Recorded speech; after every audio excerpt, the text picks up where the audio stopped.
Sheep Brain Dissection Review for Practical Exams. Welcome, anatomy students.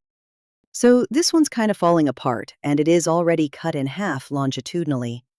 There are three general regions of the brain. This main area here, which is the largest area of the brain, is called the cerebrum. The cerebrum. The outer portion of the cerebrum that has these hills and valleys is the cerebral cortex. The cerebral cortex. The second region of the brain is composed of this structure here, called the cerebellum. The cerebellum. And the last region is the brainstem. The cerebrum is separated into the right and left cerebral hemispheres. The right and left cerebral hemispheres are separated by a very deep groove called the Great Longitudinal Fissure, sometimes referred to more simply as the Longitudinal Fissure. The cerebrum and the cerebellum are separated by a deep groove that is shown here. This is the transverse fissure. The transverse fissure. The hills and valleys of the cerebral cortex also have anatomical names. In general, we just refer to these hill regions collectively as gyri. If we were just talking about one of these, we would just refer to it as a single gyrus, whereas gyri would be plural. We also have these shallow grooves or valleys that separate the gyri. These valleys are the sulci. If we are just referring to one of these, we would call it a sulcus. Sulcus would be singular, and sulci is plural.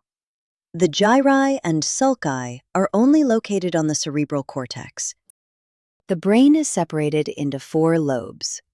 Now, the proportionality of the different lobes in the sheep brain is significantly different than the brain of a human, especially when it comes to the frontal lobe. Here, sitting anteriorly, or in the front, we have the frontal lobe. Now, in animals, this is much smaller. In humans, the frontal lobe takes up about 40% of the cerebral cortex. So this is the frontal lobe. The frontal lobe houses much of our personality, our ability to imagine different scenarios, and our higher functioning thinking. For example, being able to visualize the potential consequences of one's actions. What we associate with mental and emotional maturity comes largely from the frontal lobe. The frontal lobe also initiates conscious movement and houses the primary motor cortex. Here, lying superiorly or at the top, are your parietal lobes, which lie under the parietal bones. The parietal lobes house your spatial memory, or internal GPS system, if you will. It also has sensory information processing and contains the primary somatosensory cortex. So that would be the parietal lobe. Now, heading further back, you will find that you do have eyes in the back of your head, so to speak, because your visual processing actually occurs all the way back here in the occipital lobe. So this is the occipital lobe, and it houses the primary visual cortex. Now, sitting laterally in the brain, we have the temporal lobes. Let me try to get a good view here. So the temporal lobes lie below where the temporal bones of the cranium would be. The temporal lobes are important for auditory information processing, as well as declarative memory storage and processing. For example, recalling people, places, and things. So since this wants to fall open, I think it's time for us to go ahead and look at some of these midsagittal structures. First, let me point out the ventricles of the brain. The ventricles are spaces in the brain that are filled with cerebrospinal fluid. This is the fluid that is constantly bathing the brain and the spinal cord. So this is the lateral ventricle. The lateral ventricle. We have one in each hemisphere. The right and left lateral ventricles are separated by a structure called the septum pellucidum. Here is the third ventricle, the third ventricle. Underneath the cerebellum, right here, is the fourth ventricle, the fourth ventricle. The cerebral aqueduct connects the third and fourth ventricles together. I'm going to flip this around to the other side now because I think one of the structures is a little bit easier to see on this side. A great place to start with the midsagittal anatomy of the brain is to locate this distinctive loop here and use it as a landmark. This entire structure here is the corpus callosum. Now, the corpus callosum functions to connect the right and left cerebral hemispheres together. It allows the two cerebral hemispheres to communicate with one another. Now, the bottom portion of this loop is going to be the fornix. The primary function of the fornix is regulating episodic memory and spatial navigation. For example, remembering the sequence of events that happened yesterday, or being able to find your car in a huge parking lot. Now, if you look at the fornix and you go just behind it, from here to here, you'll see a circular region which is just slightly more pigmented than its surroundings. This is the thalamus. I think the other side has this structure a little bit more noticeable. So for fun, let me flip this around and show you this one on this side too. So this is the corpus callosum on this side. This is the fornix. This one's really nicely defined. So this is the thalamus right here. The thalamus is the sensory relay center. All of your senses, except for the sense of smell, are processed here before moving on to the cortex. This processing and integration of the senses happens before you actually become consciously aware that anything has taken place. This small circular region that's right behind the thalamus is the pineal body, otherwise known as the pineal gland. This releases melatonin when it is dark that makes you tired. Now, if I go just behind that, I'm going to see this structure here. So there are two little bumps here. The top bump is the superior colliculus, and the bottom one is the inferior colliculus. The inferior and superior colliculi together compose the tectum, or the roof of the midbrain. When referring to these structures in both hemispheres simultaneously, they are also collectively known as the corpora quadrigemina.